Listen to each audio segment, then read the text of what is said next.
Hello everyone, welcome to success classes. I am Gaurav Soin और आप सभी लोगों का हमारे यूट्यूब चैनल सक्सेस क्लासेस में हार्दिक स्वागत है। और आज जो मैं आपके सामने वीडियो लेके आया हूँ दैट इज़ पॉइजन डिस्ट्रीब्यूशन। और पॉइजन डिस्ट्रीब्यूशन के बारे में अपन समझेंगे। और पॉइजन डिस्ट्रीब्यूशन जो है ये बेसिकली स्टैटिस्टिक्स का बहुत इंपॉर्टेंट पार्ट है, जो भी कॉमर्स, मैनेजमेंट, इकोनॉमिक्स और बाकी सब सब्जेक्ट से रिलेटेड हैं जिसमें स्टैटिस्टिक्स है, उन सभी में पॉइजन डिस्ट्रीब्यूशन का अपना एक रोल है। साथ ही साथ पीएचडी एंट्रेंस एग्जाम में मैंने आपको बताया था कि काफ़ी सारे न्यूमेरिकल्स पूछे जाते हैं, तो पॉइजन डिस्ट्रीब्यूशन से भी न्यूमेरिकल आ सकते हैं। आपके नेट जेआरएफ में भी पॉइजन डिस्ट्रीब्यूशन से न्यूमेरिकल आ सकते हैं। पहले इस वीडियो को बनाने से पहले मैंने भी नहीं सोचा था कि न्यूमेरिकल आएंगे, पर जब मैंने देखा कितने छोटे छोटे न्यूमेरिकल भी आ सकते हैं और फिर भी क्वेश्चंस उसके बन सकते हैं, खासकर अगर मैं पीएचडी एंट्रेंस एग्जाम और कॉमर्स की बात करूँ तो मुझे लगा कि हाँ, ये जो क्वेश्चंस है बहुत इजी हैं, दिखने में बस घबराए हुए लगते हैं, पॉइजन वर्ड आ जाता है तो अपन घबरा जाते हैं, पर लिटरली बहुत आसान है। तो ऐसे ही मैं कुछ क्वेश्चंस के स्पेसिमेन आप लोग के लिए लेके भी आया हूँ, जिससे आप लोगों को कॉन्फिडेंस बिल्डअप हो और अगर इससे रिलेटेड कोई क्वेश्चन आ जाए तो आप कर सको, और जहाँ जहाँ क्वेश्चन बन सकता है उसके बारे में भी मैं आपको बताऊंगा। तो सबसे पहले तो आप यूट्यूब चैनल सक्सेस क्लासेस को सब्सक्राइब कर लीजिए अगर आप नए हैं, और बेल आइकन को भी हिट करिए। और साथ ही साथ हमारा टेलीग्राम चैनल भी है, रिसर्च एंड पीएचडी का success classes, link description box में दी हुई है, आप उसको भी ज्वाइन कर सकते हैं। कोई क्वेरी हो तो आप वहाँ हमसे इंटरेक्ट कर सकते हैं। सक्सेस क्लासेस ऐप भी है हमारी, जिसमें आपको सारे वीडियोज़ और पीडीएफ्स का एक्यूमुलेटेड मैनर में कलेक्शन मिल जाएगा। ये जो पीडीएफ है ये टेलीग्राम चैनल पे भी मैं डाल दूंगा विद इन 2 to 3 आवर्स, तो आप एनोटेशन वाली जो है पीडीएफ वहाँ से भी देख सकते हैं। और स्टार्ट करते हैं अपना। फिर ब्लैंक स्लाइड्स हैं हमारे सामने, बिकॉज ये जो मैं पढ़ा रहा हूँ ये मैं अपने नोट्स से पढ़ा रहा हूँ, और नोट्स में मेरी writing I don't think so कि आपको समझ में आ पाएगी, इसलिए जो भी नोट्स मेरे सामने हैं उसमें से मैं आपको पूरा समझाऊंगा। तो आप बस ध्यान रखिएगा, यहाँ पे मैं ब्लैक कलर ले लेता हूँ जिससे आप लोग को डार्क समझ में आए। सबसे पहली चीज़ जो ये है कि पॉइजन डिस्ट्रीब्यूशन जो है ये हम क्यों पढ़ रहे हैं, व्हाट इज़ द रेलेवेंस। मैंने इससे पहले आपको बायनोमियल डिस्ट्रीब्यूशन भी बताया था। अच्छा, एक चीज़ मैं बता दूं, बायनोमियल डिस्ट्रीब्यूशन का वीडियो देख लीजिएगा, उसका लिंक भी डिस्क्रिप्शन बॉक्स में दिया हुआ है, क्योंकि काफ़ी रिलेटेड है ये। Because these all are, whether it is Poisson, whether it is binomial, whether it is normal, they all belong to theoretical distribution. Theoretical distribution क्या होता है ये तो पता होना चाहिए आपको। पॉइजन पढ़ने से पहले सर उसका पापा की तो बात बताई, उनके 3 बच्चों के बारे में, तो उसमें से एक बच्चा आपने 2 बच्चे बता दिए। बायनोमियल का वीडियो भी बना चुका हूँ, नॉर्मल डिस्ट्रीब्यूशन का भी बना चुका हूँ, दोनों का लिंक डिस्क्रिप्शन बॉक्स में दिया हुआ है। और तीसरे और आखिरी बच्चे का पॉइजन का मैं बना रहा हूँ। तो थ्योरेटिकल डिस्ट्रीब्यूशन जो रहता है उसमें बेसिकली क्या होता है कि जो भी हम डिस्ट्रीब्यूशन डिराइव करते हैं, जो भी हम डेरिवेशन करते हैं, we derive with the help of logical and mathematical reasoning, है ना। अगर आपको किसी ने बोल दिया 363 इंटू 242 करो, तो आपको क्या करना पड़ेगा, मल्टीप्लाई करना पड़ेगा ना यहाँ पे, है ना। क्यों मल्टीप्लाई करना पड़ेगा, बिकॉज आप अपने एक्सपीरियंस से बता सकते हो इसका आंसर क्या होगा, नहीं। आप अगर तुक्काफिकेशन नहीं कर सकते यहाँ पे, ठीक है, क्योंकि यहाँ पे आप मल्टीप्लिकेशन करने के बाद ही आपका इसका आंसर आएगा। इन दी सेम वे जो डिस्ट्रीब्यूशन में आपको बता रहा हूँ, चाहे मैं नॉर्मल बता रहा हूँ, चाहे मैं बायनोमियल बता रहा हूँ, चाहे मैं आपको पॉइजन बता रहा हूँ, इन सब को हम डिराइव करेंगे with the help of maths, with the help of some logical reasoning, right. तो ये थ्योरेटिकल डिस्ट्रीब्यूशन का एक पार्ट कहलाता है। इसमें हम लोग रियल वर्ल्ड या फिर एम्पेरिकल रिसर्च वगैरह नहीं करते, यहाँ पे आपको मैथ्स का यूज़ करना ही पड़ेगा, तभी ये डिस्ट्रीब्यूशन जो है ये कैलकुलेट हो पाएगा। इसके अंदर के जो क्वेश्चंस हैं आप मैथमेटिक्स और लॉजिकल रीजनिंग से ही कर पाओगे, इसीलिए जो है ये थ्योरेटिकल डिस्ट्रीब्यूशन कहलाता है, ठीक है। तो थ्योरेटिकल डिस्ट्रीब्यूशन मीन्स कि जो भी यहाँ पे हम डिराइव कर रहे हैं, we can derive with the help of logical and mathematical reasoning only, that is why it is theoretical distribution. और इसके अंदर 3 पार्ट आते हैं और ये लास्ट पार्ट हम लोग डिस्कस कर रहे हैं। कौन लेके आया था पॉइजन डिस्ट्रीब्यूशन, ये भी क्वेश्चन आ जाता है, that is Simeon Denis Poisson. Simeon Denis Poisson शख्स हैं, ये मैं लिख भी रहा हूँ, साइमन डेनिस। आप भी चाहो तो वैसे तो पीडीएफ आपको मिल जाएगी। पॉइजन लेके आए थे उन्होंने, ये जो है पॉइजन डिस्ट्रीब्यूशन का निर्माण किया था, ठीक है। तो इसको जानने से पहले थोड़ा बायनोमियल डिस्ट्रीब्यूशन का रिवीजन कर लें, because these both distributions are very much familiar, और जो है बेस एक बार अपन क्लियर कर लेते। तो यहाँ पे मैं एक लाइन खींच देता हूँ। बायनोमियल डिस्ट्रीब्यूशन क्या होता है ज़रा ये बताओ आप लोग, अगर आपको नहीं पता तो वीडियो ज़रूर देख लीजिए, क्योंकि वो भी बहुत इंपॉर्टेंट है। बायनोमियल डिस्ट्रीब्यूशन में क्या होता था, नंबर ऑफ ट्रायल्स होता था n, है ना। n क्या होता था, नंबर ऑफ ट्रायल्स, और नंबर ऑफ ट्रायल्स क्या होते थे, 20, 25, 35, ठीक है। 1-2 नहीं होते थे, क्योंकि हमने बायनोमियल डिस्ट्रीब्यूशन पढ़ा था कि 1-2 होंगे तो हम आराम से डाइस फेंकेंगे, और 2 डाइस फेंक रहे हैं तो कितनी बार 6 आएगा, तो ये अपन अंदाज़ा लगा सकते हैं, ठीक है, 2 बार आएगा। पर जब बहुत बार आप डाइस फेंकोगे तो तब दिक्कत हो जाएगी हमारे लिए कि कितनी बार 6 आ सकता है। उसमें तो खैर 6 बहुत बार आ सकता है, अगर दो आप डाइस फेंकोगे तो। मैं आपको एग्जाम्पल बता रहा हूँ, पर अगर मैं बात करूँ बाइनोमियल डिस्ट्रीब्यूशन की, तो यहाँ पे हम लोग 25 या 30 टाइम्स जो है डाइस को फेंक रहे हैं और फिर हम लोग जो यू नो प्रोबेबिलिटी निकालने की कोशिश कर रहे हैं। तो नंबर ऑफ ट्रायल्स यहाँ पे क्या होता है, आप कह सकते हो 20 to 30, मैं एग्जांपल दे रहा हूँ, it can be more than also 50 also. और दूसरा हमने क्या पढ़ा था, दूसरा हमने पढ़ा था यहाँ पे प्रोबेबिलिटी ऑफ सक्सेस, है ना, ये पढ़ा था ना प्रोबेबिलिटी ऑफ सक्सेस की। हम चाहते हैं कि कितनी बार 6 आएगा, ये क्या हो जाएगा प्रोबेबिलिटी ऑफ सक्सेस। ठीक है, हमने कॉइन का भी एग्जांपल लिया था। ठीक है, तो कितने बार हमारा यहाँ पे पॉसिबिलिटी है कि आप कह सकते हो हेड आएगा, तो ये हो जाएगा प्रोबेबिलिटी ऑफ सक्सेस की हेड आने के कितने चांसेस है अगर हम लोग 20 टाइम्स कॉइन फ्लिप करते हैं तो इस केस में जो है बाइनोमियल डिस्ट्रीब्यूशन आप यूज़ करोगे। अब पॉइजन कहाँ यूज़ करना है ये तो मैंने बता दिया आपको पहले, क्योंकि हम लोग ने पढ़ा है कि हम पहले आपको बेसिक बताएंगे, then we are going to move towards the high level. तो पॉइजन कब यूज़ होगा, पॉइजन आपको सिंपली यूज़ करना है जब आपका नंबर ऑफ ट्रायल्स होगा, जो n होगा, आप कह सकते हो जब नंबर ऑफ ट्रायल्स की अपन बात कर रहे हैं तो वहाँ पे ट्रायल्स होंगे टू लार्ज, है ना। ट्रायल्स आप समझ रहे होगे आई थिंक कि वो जो कॉइन है हम लोग मतलब कह सकते हो इन्फिनिटी टाइम्स हम क्या कर रहे हैं, फ्लिप कर रहे हैं। ठीक है, जब यहाँ पे नंबर ऑफ ट्रायल्स अनगिनत होंगे, इन्फिनिट, वहाँ पे तो फिर भी थे ना 20, 25, 50 तक थे, 55 तक थे, पर यहाँ पे इन्फिनाइट हैं। तब हम लोग पहला जो नंबर ऑफ ट्रायल्स क्या है, तभी मैंने आपको डिफ्रेंशिएट करने की कोशिश की है कि यहाँ पे number of trials Poisson distribution में क्या होते हैं, इन्फिनाइट। ठीक है, इन्फिनिटी तक होते हैं। अब अगर अपन बात करें यहाँ पे पी की, पी क्या है आपका, probability of success. Probability of success क्या होती है, वेरी स्मॉल, बहुत ही ज़्यादा कम।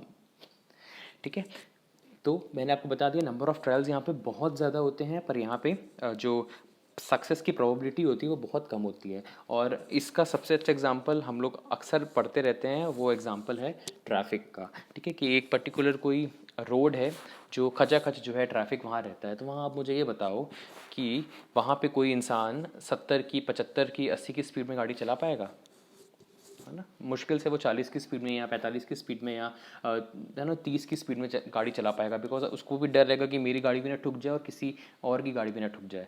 तो वहाँ पे क्या होगा, जब वहाँ पे ट्रैफिक बहुत ज़्यादा है तो वहाँ पे एक्सीडेंट के चांसेस बहुत कम हो जाएंगे, है ना। वही अगर आप हाईवे की बात करो, आप आजकल हम न्यूज़पेपर में पढ़ते हैं कि हाईवे में एक्सीडेंट्स हुए, ट्रक ने, है ना, बाइक के ऊपर चढ़ गया, ये सब चीज़ें क्या है, बिकॉज वहाँ पे अंधाधुंध कोई ट्रैफिक रहता नहीं है, इंसान तेज़ भगाता है गाड़ी, राइट। तो यहाँ पे क्या है, जो अपने एग्जाम्पल हैं वो कुछ इस तरीके से हैं कि हम यहाँ पे ले रहे हैं कि रोड में क्या है, बहुत ट्रैफिक रहता है, तो यहाँ पे क्या है, बहुत ट्रैफिक रहता है, तो वो टू लार्ज हो गया। इतना ट्रैफिक रहता है कि मतलब कोई इंसान 20 से 25 से या 30 से ऊपर स्पीड में गाड़ी चला ही नहीं पाता, और वहाँ पे नंबर ऑफ एक्सीडेंट्स क्या हो जाएंगे, नंबर ऑफ एक्सीडेंट्स हो जाएंगे बहुत कम। तो ये एक पहला एग्जांपल हो गया किसका, पॉइजन डिस्ट्रीब्यूशन का, कि कहाँ पॉइजन डिस्ट्रीब्यूशन को आपको लगाना है एग्जांपल के साथ। वैसे मैं आपको इसके क्वेश्चंस भी बनते हैं, इसके लिए भी मैंने एक पेज लिखा हुआ है कि कैसे आपको पता चलेगा यानी किस तरीके से जो है एग्जांपल्स पॉइजन डिस्ट्रीब्यूशन के आपके सामने आते हैं और आपके सामने ऑप्शंस आते हैं कि ये केस है, इसमें पॉइजन लगेगा, नॉर्मल लगेगा, बाइनोमियल लगेगा या नन ऑफ दीज लगेगा। ठीक है, तो ऐसे करके भी आते हैं, तो उसकी भी मैं आपको आगे जाकर एक लिस्ट बताऊंगा। आई होप आपको ये समझ में आ गया होगा कि यहाँ पे नंबर ऑफ ट्रायल्स बहुत ज़्यादा होते हैं, प्रोबेबिलिटी ऑफ सक्सेस बहुत कम होती है, तभी हम लोग पॉइजन लगाते हैं। नेक्स्ट इंपॉर्टेंट है यहाँ पे, क्योंकि ये प्रोबेबिलिटी का पार्ट है, तो हम लोग यहाँ पे देखते हैं कि प्रोबेबिलिटी कैसे निकलेगी। E-1 सब समझाऊंगा आपको मैं, into m r upon r factorial. ये फॉर्मूला है पॉइजन डिस्ट्रीब्यूशन का जब आपको प्रोबेबिलिटी निकालनी है। इसमें सबसे पहली चीज़ तो ये m क्या है, क्योंकि m जो है वो काफ़ी बार आ रही है, जो m है this is none other than mean, ये मीन है। और मीन का हमने बाइनोमियल में क्या पढ़ा था, फॉर्मूला NP था, किसी को याद है, मैं बार बार बोल भी रहा हूँ जिससे रिपीट करने से आपको वो चीज़ स्ट्राइक कर जाए मन में, अगर नहीं देखा तो लिंक दिया हुआ है मैंने। तो m क्या है, m है मीन, मीन मतलब होता है आपका average. What is r, r भी आया है, r is number of success required, है ना, नंबर ऑफ सक्सेस रिक्वायर्ड, है ना। 3 बार मेरे को हेड चाहिए या 5 बार मेरे को टेल चाहिए, तो ये कितने आपको नंबर ऑफ सक्सेस रिक्वायर्ड है, ये होता है यहाँ पे आर। ई क्या है, ई एक वैल्यू है basically, that is equals to 2.71828। ये आप याद कर लो, क्योंकि वैसे तो क्वेश्चंस में ये दी भी होती है, पर आपको पता होना चाहिए, जैसे कि पाई की होती है ना 22/7, वैसे ई की भी वैल्यू होती है, दैट इज़ 2.718 0.28। ठीक है, ये आगे जाकर के कैलकुलेशन में काम आएगी। तो ये सारे एम भी हो गया, आर भी हो गया और ए भी हो गया। तो ये है फॉर्मूला किसका, पॉइसन डिस्ट्रीब्यूशन का, और इन्हीं के ऊपर हमें न्यूमेरिकल्स भी लगाने। इसलिए फॉर्मूला आपको अच्छे से याद होना चाहिए। फॉर्मूला मैथ्स दी फॉलोइंग में भी आ जाता है, स्टैटिस्टिक्स में, और पीएचडी एंट्रेंस एग्जाम में भी आ सकता है। चलिए अब आ जाते हैं नेक्स्ट इंपॉर्टेंट चीज़ जहाँ से क्वेश्चन बनता है, वो है properties. Properties of Poisson. Properties क्या होती हैं? First property that is mean, और मीन क्या है इसमें, इज इक्वल्स टू, अभी बताया मैंने, मीन क्या है, एम। ठीक है, नेक्स्ट इज वेरियंस। वेरियंस को कैसे डिनोट करते हो आप? वेरियंस को डिनोट करते हो आप स्टैंडर्ड डिविएशन का square and it is equals to mean. और स्टैंडर्ड डिविएशन की बात हो रही तो स्टैंडर्ड डिविएशन क्या हो जाएगा, ये वहाँ चला जाएगा, तो standard deviation is equals to root m. Is it clear? इसको देख लो एक बार अच्छे से, है ना, कि कैसे कैसे क्या क्या होता है। स्टैंडर्ड डिवीजन होता है रूट एम, और मीन होता है एम, और वेरियंस जो होता है वो होता है इक्वल्स टू मीन। चलिए अब हम चलते हैं नेक्स्ट स्लाइड पे, और वो ये है इसकी, इस दो प्रॉपर्टी हो गई यहाँ पे, एक तीन प्रॉपर्टी हो गई, ये सेकंड हो गई, ये थर्ड हो गई। अब फोर्थ प्रॉपर्टी पे चलते हैं, नंबरिंग भी कर लें जिससे कहीं कुछ मिस ना हो जाए। फोर्थ जो है वो है मोड, और मोड में हम लोग देखेंगे यहाँ पे मीन। अगर सपोज जो मीन है ये आ रहा है आपका इंटीजर में, इंटीजर मतलब नंबर 1 2 3 4 ऐसे करके इंटीजर में आ रहा है, तो यहाँ पे आपके, ये मैंने आपको बायनोमियल में भी बताया था, यहाँ पे दो मोड निकलेंगे, इसलिए इसे अपन क्या बोलेंगे, बाय मॉडल। पहला मोड कैसे निकलेगा, पहला मोड ये एम ही रहेगा और दूसरा होगा m-1, ये मैंने बायनोमियल में भी आपको बताया अगर आपको याद हो तो। और सपोज नॉन इंटीजर है, नॉन इंटीजर मतलब डेसिमल में आंसर आ रहा है, उस केस में क्या हो जाएगा, यहीं से क्वेश्चन बनेंगे बस। पॉइजन डिस्ट्रीब्यूशन इतना इजी तरीके से बता रहा हूँ। अगर आपका नॉन इंटीजर है तो आप लोग ग्रेटेस्ट, ये भी सेम ही है जो वहाँ पे अपन ने पढ़ा था, ग्रेटेस्ट इंटीजर इन एम ले लेंगे। मतलब एम हमको दिया होगा, और मतलब मीन हमको दिया होगा, उसमें से ग्रेटेस्ट इंटीजर होगा, जैसे कि दिया हुआ 2 पॉइंट, है ना, 1 6 दिया हुआ है आपको, तो यहाँ पे 2 और 0.16 में सबसे बड़ा कौन सा है, 2 है, तो यहाँ पे जो मोड हो जाएगा वो 2 हो जाएगा in case of non integer. और इंटीजर में तो एक तो एम खुद रहेगा, दूसरा हो जाएगा m-1। चलिए अब इम्पॉर्टेंट पार्ट पे आते हैं, वो है कई बार हमारे सामने क्वेश्चंस आते हैं कि कहाँ पे भैया पॉइजन लगाना है। ये क्वेश्चंस अक्सर आ सकते हैं, तो मैं आपको लिख रहा हूँ प्रॉपरली कि आपको ये देखना है कि ये अगर ऐसा लिखा हुआ है तो वहाँ पे आपको पॉइजन लगाना है, पॉइजन डिस्ट्रीब्यूशन। पहला, ये तो आपको पता होगा, नंबर ऑफ प्रिंटिंग मिस्टेक्स पर page of a large book. आप जो मेरी बात है ना उसको भी ध्यान से रखिएगा आप दिमाग में। बहुत कम प्रोबेबिलिटी होती है मिस्टेक्स की, है ना, एक बहुत ना लार्ज बुक में, तो यहाँ पे भी यहाँ पे यूज़ हो सकता है पॉइजन। आप जो मैंने आपको प्रॉपर्टीज़ बताई है ना, n which is number of trials very large, और जो probability of success very small. Next, number of road accidents, जो जिसका एग्जांपल दिया था मैंने, number of road accidents on a busy मतलब ट्रैफिक रोड पर मिनट, है ना, एक फाइनाइट प्रपोर्शन रखते हैं, एक मिनट में एक बिजी रोड में कितने एक्सीडेंट हो सकते हैं। बिजी तो बहुत रहेंगे, व्हीकल्स बहुत सारे रहेंगे, पर वहाँ प्रोबेबिलिटी एक्सीडेंट्स की कम होगी। थर्ड, ये सब बहुत इंपॉर्टेंट है, यहीं से आ जाते हैं और आप कंफ्यूज हो जाते हो।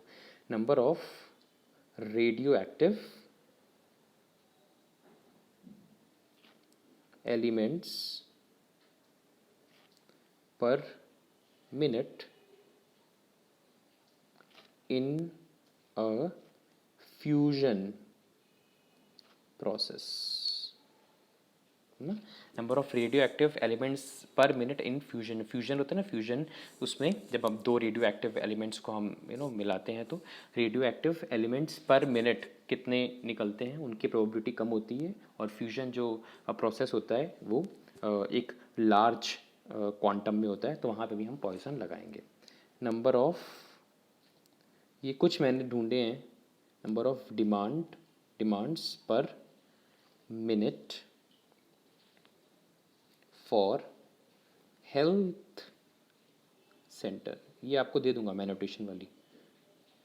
ठीक है। बार बार तो अभी कोरोना की बात तो नहीं करूँ मैं, बाकी वैसे मैं नॉर्मली बात करूँ तो हमको बार बार हॉस्पिटल जाने की ज़रूरत नहीं होती। जब हम बीमार होते हैं कई है ना 3 महीने या फिर 6 महीने में एक बार, तभी हम हेल्थ सेंटर्स में जाते हैं। तो वहाँ पे भी जो प्रोबेबिलिटी होती है, उनकी डिमांड क्या होती है, कम होती है।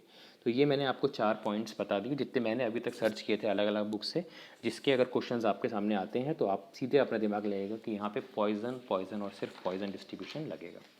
चलिए न्यूमेरिकल एस्पेक्ट पे आ जाते हैं। क्वेश्चंस बनेंगे कहाँ कहाँ से, प्रॉपर्टीज़ आपसे पूछ लेगा और आपसे ये पूछ लेगा कि ये सिचुएशन है आपके सामने और आप बताओ कि यहाँ पे कौन सा यूज़ होना है, और ये छोटे मोटे न्यूमेरिकल्स आपके सामने आ जाएंगे। बहुत ईजी न्यूमेरिकल्स हैं, बस आपको ध्यान देना है। फर्स्ट क्वेश्चन, फाइंड, इग्नोर नहीं करना हमको क्योंकि हम असिस्टेंट प्रोफेसर भी बनने जा रहे हैं, नेट की डिग्री भी तो मिलेगी जेआरएफ के साथ आपको, तो एक असिस्टेंट प्रोफेसर को सब चीज़ की नॉलेज होनी चाहिए।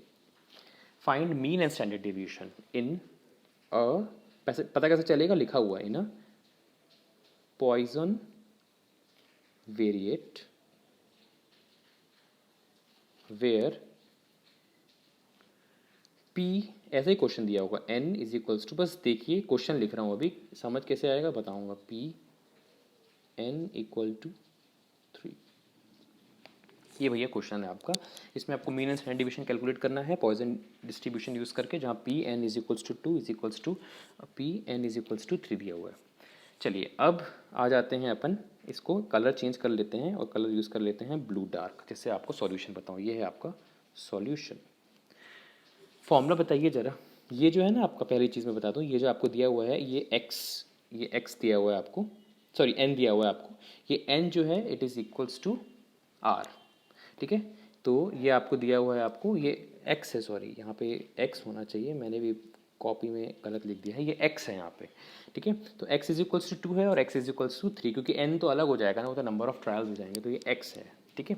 तो यहाँ पे क्या दिया हुआ है, ये xp, और ये x को अपन चेंज करेंगे और वो x इज इक्वल्स टू, मतलब r इज इक्वल्स टू 2 बता रहा है ये, और r क्या था बताइए ज़रा, r था नंबर ऑफ सक्सेस रिक्वायर्ड, ठीक है, इज इक्वल्स टू p, और यहाँ पे क्या है, r इज इक्वल्स टू 3।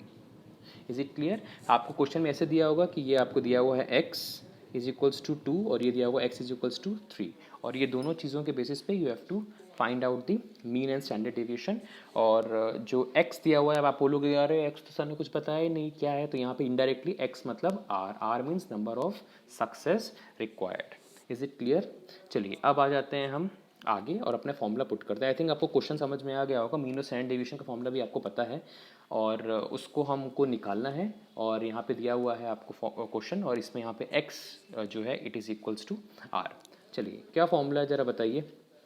यहाँ फॉर्मूला है आपका e-1 into m r upon r factorial, ठीक है। ये आपका क्वेश्चन है, ये आपका फॉर्मूला है किसका, पॉइजन डिस्ट्रीब्यूशन का, और यहाँ पे हमें अपनी जो है क्वेश्चन को पुट करना है।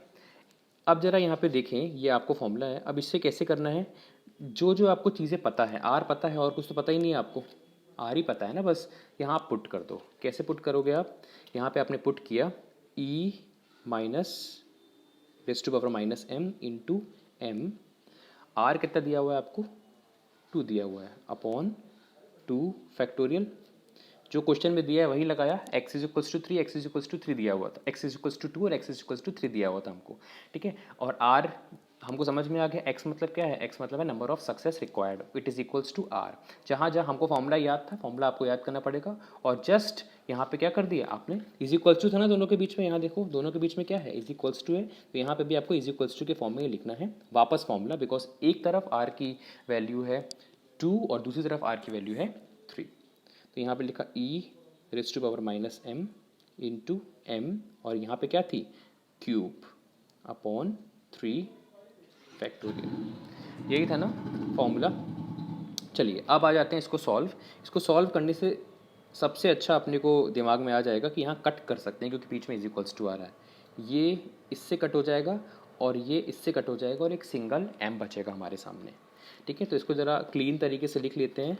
क्लीन तरीके से कैसे लिखेंगे अपन, यहाँ पे लिखेंगे अपन वापस से ब्लू कलर से, जिससे हमें पता चले। यहाँ पे क्या लिखा अपन ने, यहाँ पे लिखा अपन ने, ऊपर तो सब कुछ कट चुका है, तो यहाँ पे अगर अपन लिखें तो यहाँ पे आ जाएगा 1/2 factorial is equals to m/3 factorial. क्या ये सही है? यही आएगा ना, ऊपर तो सब कुछ कट चुका है तो वो 1 आ जाएगा। अब इसको हम लेके गए ऊपर की तरफ, तो यहाँ कैसे आ जाएगा? यहाँ हो जाएगा 3, खोलते हैं इसको, 3 into 2 into 1/2 into 1 is equals to m। m क्या है यहाँ पे? m है यहाँ पे मीन। सॉल्व करिए, 3 2 जा 6 upon 2 is equals to m, तो ये भी कटेगा तो ये आ जाएगा m इज इक्वल्स टू आपका 3। m हो गया आपका 3। सिंपल, इतना आसान क्वेश्चन नहीं हो पाएगा आपको। फॉर्मूला में आपको बस याद रखना है, फॉर्मूला में आर की वैल्यू आपको दी होगी क्वेश्चन में, वो पुट करना है। मीन आपके सामने आ गया। और ज़रा ये बताइए, अब एक पार्ट तो कंप्लीट हो चुका है, स्टैंडर्ड डिवीजन कैसे निकालना है? Standard division is equals to क्या था? रूट m था, किसी को याद है कि नहीं है? रूट m है यहाँ पे, तो यहाँ पे लिख दिया अपन ने क्या कि standard deviation is equals to mean का रूट मतलब 3 का रूट। तो ये आ गया आपका final answer. Is it clear? इतने क्वेश्चंस इजी आ जाते हैं और हम पॉइजन का नाम सुन करके घबरा जाते हैं। चलिए एक और क्वेश्चन करते हैं, second question. Find again mean and standard deviation in a Poisson variate where NP, थोड़ा चेंज करते हैं ना, इजी इजी क्यों करेंगे? Bracket x is equals to 2 is equals to 3p x is equals to 3। ठीक है, तो यहाँ पे आपके सामने ये क्वेश्चन है और इस क्वेश्चन को आपको सॉल्व करना है। ठीक है, अब यहाँ पे NP आ गया है और 3p यहाँ पे आ चुका है। चलिए इसे सॉल्व करते हैं, सिंपल है, आपको यहाँ मीन और स्टैंडर्ड डिवीजन ही निकालना है। चलिए अब आ जाते हैं, हम अपने कलर चेंज कर लेते हैं, अब हम लोग ब्लैक कलर यूज़ करेंगे। पुट करते हैं यहाँ पे वैल्यू n, यहाँ पे क्या समझ में आया आपको? एक सेकेंड, यहाँ पे क्या समझ में आया आपको? r हो गया ना ये, this is r and this is also r, है ना? नंबर ऑफ सक्सेस रिक्वायर्ड है, यहाँ पे भी इज इक्वल्स टू 2 होगा, यहाँ पे भी इज इक्वल्स टू लगा दो भैया, गलत ना हो जाए बाद में किसी का, इज इक्वल्स टू 3। अब सिंपल हो जाएगा ये भी, और सिंपल कैसे होगा? यहाँ पे अपने को सबसे पहले जो है दो चीज़ें बस हमको अलग सी नज़र आ रही, बाकी सब चीज़ें जो है वो क्या हैं? पूरी तरीके से सेम है। चलिए अब यहाँ पे देखते हैं हम 9, फॉर्मूला क्या था? e minus raise to power minus m into m। पहले में क्या था?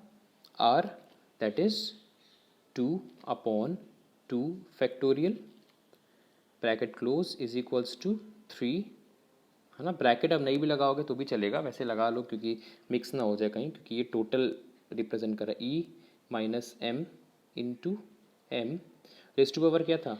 3, याद है कि नहीं है? Upon 3 factorial. चेक कर लें कि हम सही जा रहे हैं कि नहीं। 2 और 3 था फैक्टोरियल, जी हाँ 2 और 3 था, और 9 और 3 आ गया। अब हमें क्या करना है? अब वापस से हम कटिंग करेंगे। अब ये कैसे करना है? सबसे पहले तो ये ब्रैकेट आपने ओपन कर लिया, एक स्टेप हम नहीं लिख रहे हैं। ये कट गया इससे, ये कट गया इससे, एक m बचा यहाँ पे, और ये कट गया इससे, और ये गया 3 पे। वापस लिख दें, यहाँ पे लिखा अपन ने 3/2 फैक्टोरियल, इसका लिख दिया ऊपर वाले का is equals to m/3 factorial. Is it clear? अब इसको सॉल्व कर सकते हैं, अब सिंपल है।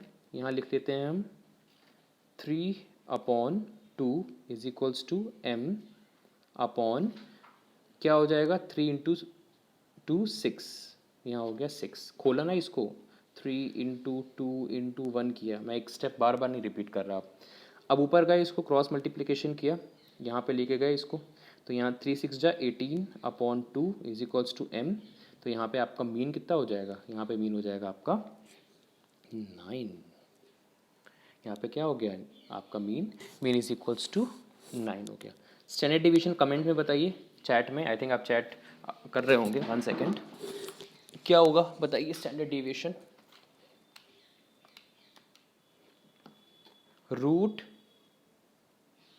9, तो स्टैंडर्ड डिविएशन हो जाएगा आपका 3। हाँ अब ठीक है, ये हो गया आपका सेकेंड क्वेश्चन, जिसमें हमने दो एडिशनल चीज़ें ऐड ऑन की और फिर हमने जो है न्यूमेरिकल को सॉल्व किया। आपका मीन आ गया 9 और स्टैंडर्ड डिवीजन आ गया आपका 3। अब आ जाते हैं अपने लास्ट क्वेश्चन पे, क्योंकि मोड जो है वो मुंह फुला के बैठ चुका है। हमने स्टैंडर्ड डिवीजन को भी किया, वेरिएंस आपका निकल जाएगा, है ना। आपने अगर रूट को कैंसिल कर दिया तो आपका आ जाएगा वो क्या कह सकते हो आप, वेरिएंस। स्क्वायर से कैंसिल किया ना रूट को, तभी वेरिएंस आता है। अब लास्ट क्वेश्चन पे आ जाते हैं और वापस से हम ब्लैक कलर यूज़ करेंगे।